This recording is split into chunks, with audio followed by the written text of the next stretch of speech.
This video explains how to check whether there are any NaN values in a pandas data frame using the Python programming language. So without too much talk, let's dive into the Python code. In this video I will show you an example, and as a first step we need to import the pandas library, as you can see in the first line of code. And then we also need to create an example data frame using the data frame constructor. So after running these lines of code, a new data frame object called data is created, and we can print this example data frame below the code box using the print function. And then you can see that we have created a new data frame that contains 5 rows and the 3 columns x1, x2 and x3. And at this point you can already see that our data frame contains one NaN value. However, let's assume that we want to check this more systematically based on functions. Then we can apply the code that you can see in the third code box.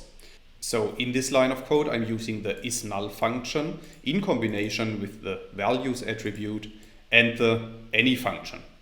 So after running this line of code, a logical indicator is returned below the code box.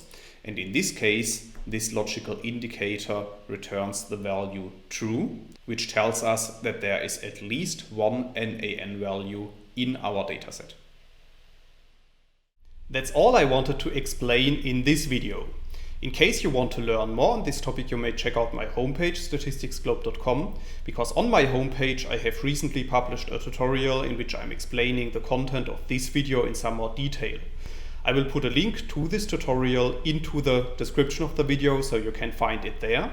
If you have liked this video or if you have any questions, let me know in the comments section below. I'll try to respond to all comments as soon as I can. Furthermore, make sure to subscribe to my YouTube channel to get notified about future video releases. I have already published about 500 videos on this channel, and I'm releasing new videos on a daily basis. Thanks a lot for watching. See you in the next video.